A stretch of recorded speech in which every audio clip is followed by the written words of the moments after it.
Refer centre बनकर रह गए हैं चकराता सैया के सामुदायिक स्वास्थ्य केंद्र। चकराता विधायक साहब मस्त हैं और जनता त्रस्त है। विधायक साहब कब मिलेगी उचित स्वास्थ्य सेवाएं, कब तक काटने पड़ेंगे देहरादून के चक्कर। सैया चकराता त्यूनी में बने सामुदायिक स्वास्थ्य केंद्र कब तक रहेंगे रेफर सेंटर तक सीमित। अस्पताल के बाहर लगे सीएचसी के रंगीन बोर्ड क्षेत्र के लोगों को सिर्फ बड़े अस्पताल होने का एहसास कराते हैं, लेकिन जनजाति क्षेत्र जौनसार बावर में स्वास्थ्य सेवा की बदहाली का मामला किसी से छिपा नहीं है। राज्य गठन के 20 सालों बाद भी सामुदायिक स्वास्थ्य केंद्र मात्र रेफर सेंटर तक ही सीमित रहे। ग्रामीणों की सूचना पर जब डीसीपी न्यूज के संवाददाता चकराता पहुंचे तो 2 डॉक्टर ओपीडी से नदारद मिले और दंत चिकित्सक 1 महीने के लिए छुट्टी पर जा चुके हैं। ग्रामीणों का कहना है कि सीएचसी चकराता 300 से अधिक गांवों का मुख्य अस्पताल होने के बावजूद यहां संसाधन उपलब्ध नहीं है। 15 से 20 किलोमीटर दूर से पैदल चलकर चकराता पहुंचते हैं और उसके बाद कभी डॉक्टर का रोना तो कभी सुविधाओं का अभाव। क्षेत्र का प्रमुख अस्पताल होने के बावजूद यहां आवश्यक संसाधन नहीं है, जबकि जिला पंचायत अध्यक्षा मधु चौहान, विकास नगर विधायक मुन्ना चौहान, चकराता विधायक प्रीतम सिंह भी इसी क्षेत्र से ताल्लुक रखते हैं। उसके बाद भी स्वास्थ्य सेवाएं दम तोड़ती दिख रही हैं। सीएचसी चकराता में ultrasound, digital X-ray, lab technician, जीवन रक्षक औषधि और अन्य आवश्यक सुविधाएं उपलब्ध नहीं हैं। इसके अलावा यहां रेडियोलॉजिस्ट, ऑर्थोपेडिक, एनेस्थीसिया और पैरामेडिकल स्टाफ की कमी है। स्वास्थ्य सेवा से बदहाल क्षेत्र की जनता को आपातकाल में सबसे ज्यादा परेशानी झेलनी पड़ती है। स्वास्थ्य संसाधनों की कमी से राजकीय अस्पताल मात्र रेफर सेंटर तक ही सीमित रह गए हैं। कैमरामैन रमेश नेगी के साथ Kuldeep Chauhan, crime bureau chief, Uttarakhand, DCP news के लिए। आपका परिचय? सुल्तान सिंह चौहान, ग्राम रावना। ये आप आज यहाँ चकराता में पहुँचे हैं? हाँ जी। पूरा मामला क्या? मेरे ऐसे दांत दर्द हो रहा था तो मैंने पूछा कि डॉक्टर है कोई डेंटिस्ट, लेकिन वो कोई इधर है नहीं, तो मैं बाज़ार जाना पड़ा। बाज़ार में हमें बहुत महंगा इलाज होता है बाज़ार में। आपने पूछा नहीं यहाँ पे कि डॉक्टर साहब कहाँ हैं? तो इन्होंने बोला कि नीचे जा रखे हैं, अभी कोई वो नहीं है। कितना दूर से आए हैं आप लगभग? हम लगभग जो है 15-20 किलोमीटर दूर से आए हैं। इतने दूर से चलने के बाद आपको यहाँ पे फैसिलिटीज़ क्या क्या नहीं मिल रही है? कुछ भी नहीं, हमारी हिसाब से तो कुछ भी नहीं है। इसलिए आपने कोई मांग नहीं उठाई? मांग तो उठाई, लेकिन सुनता कौन है।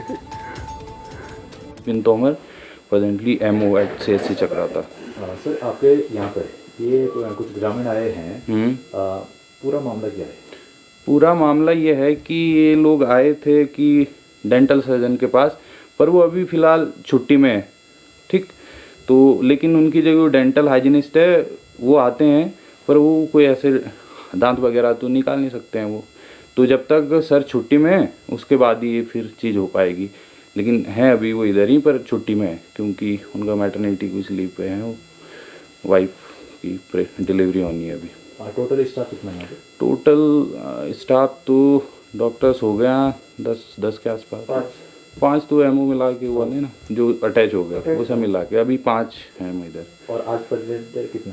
आज प्रेजेंट 3। बाकी कुछ का सुनने में आ रहा है कि 3 दिन यहाँ पे 3 दिन बाहर रहते हैं। नहीं, बाकी ऐसा है ना, जो डॉक्टर के.एस. चौहान है वो विकास नगर में है पोस्टेड, तो वो मैनेजमेंट देखते हैं यहाँ का, बाकी तो उनका यहाँ से विकास नगर हो रखा है। ओके, धन्यवाद। नहीं, स्टाफ डॉक्टरों का तो वहाँ पे कम से कम 7-8 डॉक्टरों की पोस्टिंग करी है, और 7-8 डॉक्टरों में सबकी ड्यूटी 8 फिक्स होते हैं, क्योंकि 8-8 घंटे की ड्यूटीज़ होती है। और जो डॉक्टर नहीं होता है उनकी जगह जो है दूसरा डॉक्टर कार्य करता है। पर लेकिन अगर ऐसा है कि कोई डॉक्टर नहीं था वहाँ, तो चिकित्सा अधीक्षक महोदय उनसे जो है इस बारे में जानकारी ली जाएगी। जो डेंटिस्ट हैं जो छुट्टी पे होंगे, डेंटिस्ट की जगह डेंटिस्ट तो वहाँ पे अवेलेबल नहीं हो सकता है, पर लेकिन क्योंकि जो है अब ये देखना पड़ेगा कि उनको छुट्टी जो है कोरोना काल में कैसे दी, क्यों दी। पर लेकिन अगर कोई ज़रूरी काम से उनको छुट्टी दी गई हो तो व्यवस्था उनको कर देनी चाहिए थी वहाँ पे। बाकी स्टाफ की जो कमी की बात है वो जो IPHS मापदंड है उसके अनुसार ही वहाँ पे स्टाफ है, और कुछ जो स्टाफ की कमी है बनी हुई है उसके लिए भी हमने महानिदेशालय स्तर से जो है इस पर हमने पत्र के माध्यम से उनको अवगत करा दिया गया है, और जल्दी वहाँ पे जो है बाकी स्टाफ भी आ जाएगा। सर इसके अलावा कल एक जानकारी मिली है कि सैया के खमरोली गाँव में काफ़ी घटना घटी थी और उसके संबंध काफ़ी लोग घायल हुए थे। घायल को जब PH से सैया लाया गया तो वहाँ पर जो है डॉक्टर एक भी अवेलेबल नहीं था। जब पीड़ित पक्ष ने जब कहीं से बुलाना चाहा तब जाके एक कोई स्टाफ आया होकर ये अवेलेबल करवाते हैं। तो इस तरह की सर लापरवाही वहाँ पर कैसे हो सकती है और इसके लिए लोग परेशान हो जाएंगे? नहीं, ऐसा तो मेरी उसमें संज्ञान में नहीं है कोई, लेकिन वहाँ पे भी जो है 7-8 डॉक्टरों का स्टाफ है और सबके ड्यूटी आज फिक्स होते हैं। नाइट ड्यूटी में भी कोई ना कोई होता है और डेज में भी होता है। ऐसा नहीं है कि वहाँ पे कोई डॉक्टर अवेलेबल ना हुआ हो। फिर भी अगर ऐसा कोई चीज़ हुई है तो हम जो है वहाँ के चिकित्सा अधीक्षक से जो है इस बारे में जानकारी लेंगे और आगे ऐसा ना हो इस बारे में उनको जो है उचित दिशा निर्देश देंगे। डेंटिस्ट जो चल रहा था छुट्टी पर है सर, जानकारी के मुताबिक हमें बताया गया वहाँ से कि उनकी जो मिसेज प्रेगनेंट तो वो अगर नहीं रहे वहाँ पर 1 महीने तक, तो 1 महीने की लंबी अवधि तक कोई उनके स्थान पे तो ऐसे डेंटिस्ट देना नहीं हो पाएगा कि हम कहीं से डेंटिस्ट ला के देंगे, क्योंकि जहाँ से भी डेंटिस्ट देंगे वहाँ पे एक ही डेंटिस्ट होता है। पोस्ट ही एक हॉस्पिटल में एक ही डेंटिस्ट की होती है, तो ऐसा करना तो नहीं, मतलब ऐसा तो उचित नहीं हो पाएगा। पर फिर भी व्यवस्था करके देखेंगे कि क्या अच्छा किया जा सकता है, तो वो देख लेंगे।